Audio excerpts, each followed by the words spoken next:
नमस्कार मित्रांनो, मी गणेश मानकर इग्नाइट अकॅडमीच्या प्लॅटफॉर्मवर तुम्हा सर्वांचे स्वागत करतो। रेल्वे मार्फत जी एनटीपीसी ची अंडर ग्रॅज्युएटची एग्जाम चालू आहे त्याचं एग्जाम अनालिसिस आज आपण घेणार आहोत। 8 ऑगस्टचे एग्जाम अनालिसिस घेणार आहोत, ज्यात शिफ्ट 1, शिफ्ट 2 आणि शिफ्ट 3 या तिन्ही शिफ्टचा समावेश असणार आहे। आणि त्यासोबतच लवकरच रेल्वेची 2025 साठीची एनटीपीसी ची जाहिरात येणार आहे। याच्यासाठी तयारी करत असाल तर तुम्ही नक्की आपली इग्नाइट अकॅडमीची बॅच जी आहे तर ती अवश्य जॉइन करू शकतात। जॉइन करण्यासाठी इग्नाइट अकॅडमीचे ऍप्लिकेशन डाउनलोड करायचं आहे आणि तुमच्यासाठी मित्रांनो 15 ऑगस्ट पर्यंत 15 ऑगस्टच्या निमित्ताने तुम्हाला खूप मोठी ऑफर असणार आहे। फ्लॅट 30% ऑफ जे आहे तर ते आपण दिलेले आहे। त्यासाठी तुम्हाला हा जो इंडिया नावाचा आपला कोड आहे तर तो यूज केला तर फ्लॅट 30% ऑफ मिळणार आहे। पण ही ऑफर फार मर्यादितच कालावधीसाठी जी आहे तर ती असणार आहे। चला तर आपण बघूया।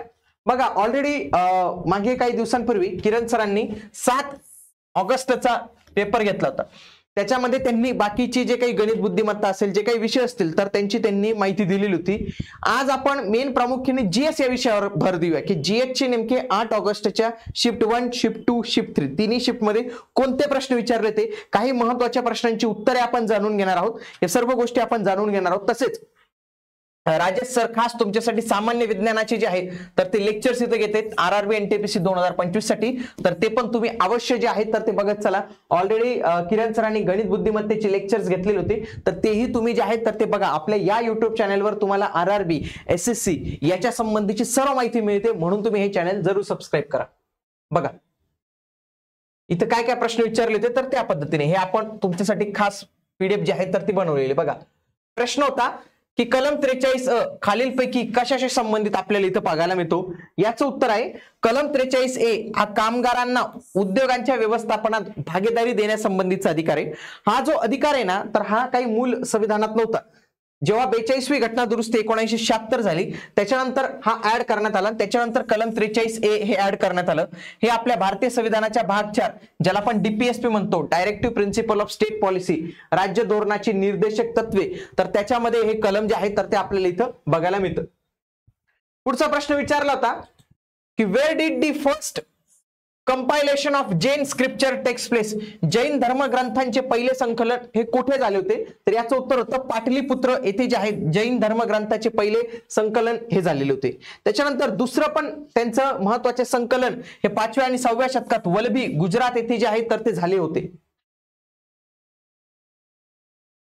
पुढचा प्रश्न आहे भारत आणि श्रीलंका यांच्यामध्ये कोणती सामुद्रधुनी आहे, तर या दोघांमध्ये पाल्कची सामुद्रधुनी आहे। पाल्क ची सामुद्रधुनी पाहायला मिळते।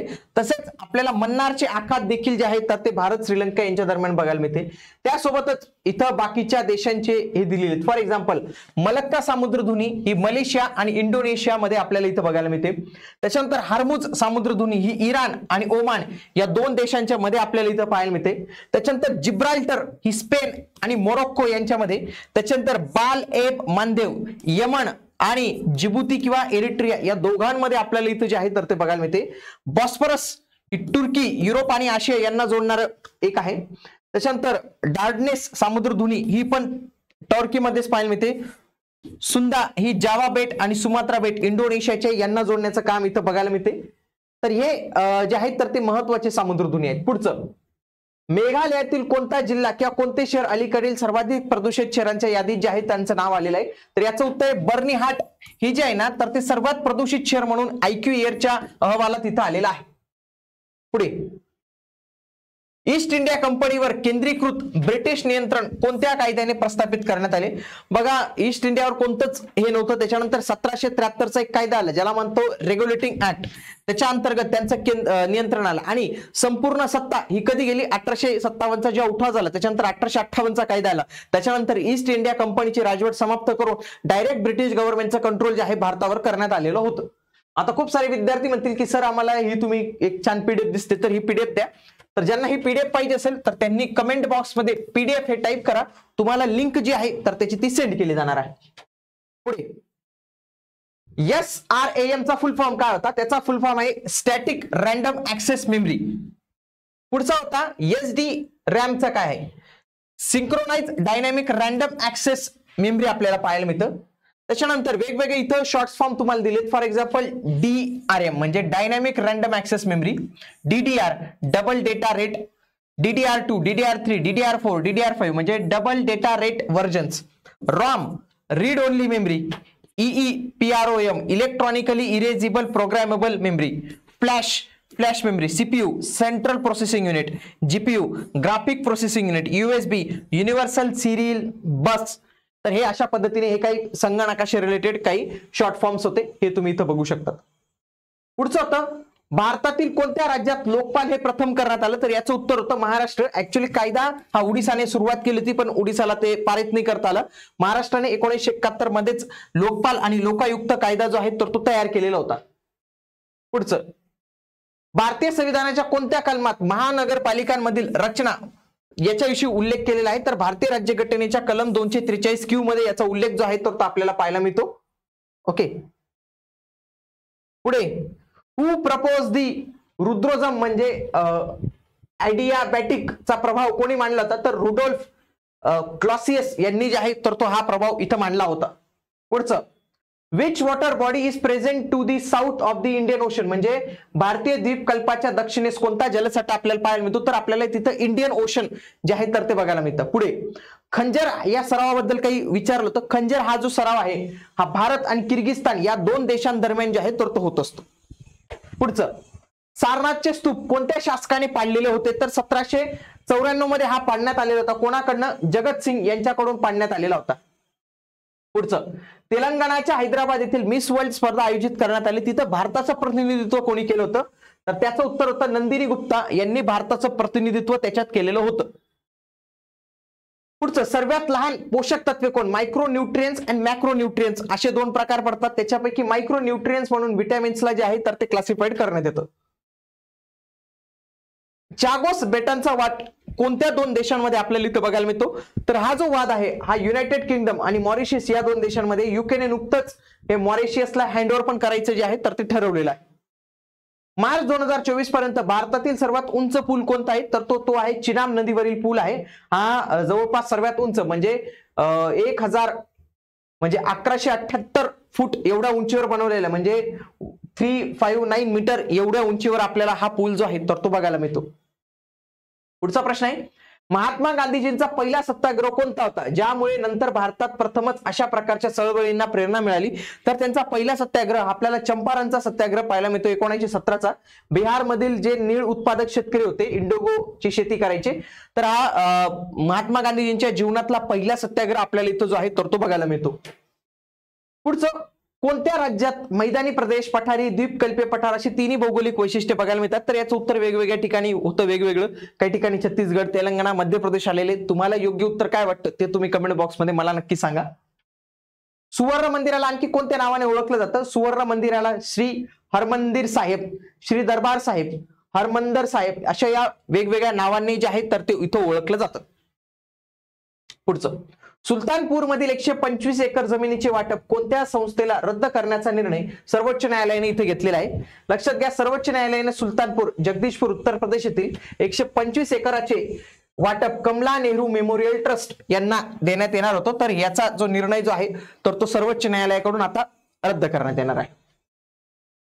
पुढचे काही प्रश्न आहेत की ज्यांची उत्तर नाही आहेत, परंतु तुम्हाला ते प्रश्न माहिती असणं आवश्यक आहे. बघा, कलम 19 खालीलपैकी कशाशी संबंधित आहे, म्हणजेच काय की RRB मध्ये आपल्याला कलमांवर प्रश्न इथं बघायला मिळतात. पुढे दीपक कुमार केडिया हे सध्या कोणत्या पदावर कार्यरत आहे, म्हणजे नियुक्त्यांवर चालू घडामोडींचा प्रश्न आपल्याला पाहायला मिळतो. पुढे स्पोर्ट्सचा प्रश्न आपल्याला पाहायला मिळतो की वेर म्हणजे कुठे 38व्या खेळाचे आयोजन कोणत्या ठिकाणी करण्यात आले, म्हणजे क्रीडावर संबंधीचा प्रश्न होता. त्याच्यानंतर फरायेझी चळवळ कोणत्या प्रदेशात होती, कोणत्या प्रदेशात ही चळवळ सुरू झाली होती. त्याच्यानंतर 2025 पर्यंत भारताचे गृहमंत्री कोण, अमित शहा याचं उत्तर येणार आहे. पुढचं होतं टूथब्रशचे जे ब्रिजल्स असतात सामान्य विज्ञानाचं कोणत्या पदार्थापासून ते ब्रिजल्स बनलेले असतात. प्रधानमंत्री उज्ज्वला योजना ही कशाशी संबंधित आहे, त्याच्याशी संबंधित. पुढे इस्रोचे NGLV चे पूर्ण रूप काय, म्हणजे त्याचं लॉंग फॉर्म काय आहे. पुढचं खेलो इंडिया पॅरा गेम्स 2025 मध्ये पॉवर लिफ्टिंग 101 किलो वजनी गटात कोणी सुवर्ण पदक जे आहे तर ते जिंकलेलं होतं. पुढचं, वीज गेल्यावर कोणत्या संगणक मेमरीमध्ये साठवलेला डेटा जो आहे तर तो हरवला जातो. पुढचा प्रश्न आहे, पोप फ्रान्सिस यांच्या अंत्यसंस्काराला उपस्थित राहण्यासाठी राष्ट्रपती द्रौपदी मुर्मू यांनी 25-26 एप्रिलला कोणत्या देशाला भेट दिली. जगातील सर्वात देश व्हॅटिकन सिटी नावाचा देश आहे, त्यांना भेट दिली असेल. पुढचा आहे, बंगालच्या गव्हर्नर जनरलचे पद कोणत्या कायद्याने निर्माण करण्यात आले. म्हणजे बघा, नुकताच 2 वेळा प्रश्न, एक 1773चा एक रेग्युलेटिंग ऍक्टर म्हणजे तो प्रश्न एकाच याच्यावर आलेले आहेत. हैदराबादच्या निजामाने कोणत्या शासकाची प्रथा स्वीकारली होती. विधवा पुनर्विवाह आणि बालविवाह प्रतिबंधक कायदे कोणी आणलेले होते. लुनी नदी राजस्थानच्या कोणत्या जिल्ह्यातून उगम पावते. 2025 हवामान दिनाची थीम काय होती. म्हणजे दिवस आणि थीम यांच्यावर पण प्रश्न इथे विचारले जात आहेत. पुढे, फाईल डिलीट करण्यासाठी कोणत्या माऊस क्लिक इथं वापरला जातो. त्याच्यानंतर पुढचा, सॉफ्ट इन्फ्रास्ट्रक्चर जे आहे तर ते कोणतं आहे असा प्रश्न आहे. त्याच्यानंतर, आदित्य L1 मोहिमेचे प्रक्षेपण कोणत्या उद्देशाने केले जात आहे. आदित्य L1 जी मोहीम होती ती. पुढचं, कोणत्या प्रोटोकॉल अंतर्गत जैवविविधतेची सुरुवात करण्यात आली. तो एक प्रश्न होता. इंडियन फेडरेशन असोसिएशनचे मुख्यालय कुठे आपल्याला पाहायला होतं, त्याचं मुख्यालय कुठे आहे. फाइल्स किंवा फोल्डर हटवण्यासाठी कोणती क्रिया केली जाते. ब्रॉन्स्टेट लॉरी सिद्धांतानुसार आम्ल म्हणजे काय आहे, ऍसिड्स म्हणजे काय. ते वेगवेगळ्या त्या 3 थेरी आहे. ब्रॉन्स्टेट लॉरी थेरी आहे, लुईसची एक थेरी असेल आणि ती असे 3 ज्या थेरी आहेत तर त्या थेरीनुसार ऍसिड आणि बेस मध्ये काय फरक असतो. वाळवंटात वाळल्यामुळे निर्माण होणाऱ्या भूरूपाचे कारण काय आहे. कोणते हडप्पा संस्कृतीचे वैशिष्ट्य नाही. सायन्सचा प्रश्न होता, जर वस्तू ध्वनीच्या वेगापेक्षा 4 पट वेगाने हालचाल करत असेल तर तिला काय म्हणतात. पुढे, नागरिकत्व सुधारणा कायदा 2019 नुसार 6 वर्षानंतर कोणता देश भारतीय नागरिकत्वासाठी पात्र ठरतो. रिहंद धरण उत्तर प्रदेशातील कोणत्या जिल्ह्यात आपल्याला इथे जे आहे तर ते बघायला मिळतं. पुढे, 2025 मध्ये दिल्लीत किती विधानसभा निवडणुका म्हणजे किती विधानसभा, आय थिंक 70 काहीतरी जागा असतील त्या. निर्वाह शेती म्हणजे काय. राजा चेत सिंग यांनी बनारसमध्ये कोणत्या बंडाचे नेतृत्व केले होते. तर अशा पद्धतीने हे सर्व प्रश्न जे आहेत तर ते आपल्याला इथं बघायला मिळतात. तर मित्रांनो, ही जी काही पीडीएफ असेल त्याची लिंक पाहिजे असेल तर कमेंटमध्ये पीडीएफ टाईप करा. तुम्हाला त्याची डाउनलोडची लिंक जी आहे तर ते आम्ही नक्की शेअर करून देऊ. अशाच पद्धतीने तुम्हाला वाटत असेल की अशाच पद्धतीने सर तुम्ही 9चं 10चं पुढचे जे काही येणारे शिफ्ट असतील त्यांचा अशाच पद्धतीने व्यवस्थित पद्धतीने विश्लेषण द्यावं, जीएसचं खास करून विश्लेषण द्यावं, तर त्याच्यासाठी तुम्ही देखील कमेंट बॉक्समध्ये नक्की यस हे टाईप करा. म्हणजे जेवढे उमेदवार यस हा शब्द टाईप करतील त्याच्या रिस्पॉन्सवरूनच आम्हाला कळेल की ही सिरीज आम्ही कंटिन्यू केली पाहिजे. भेटूया आता आपण पुढील व्हिडिओमध्ये. तोपर्यंत जय हिंद, जय महाराष्ट्र, धन्यवाद.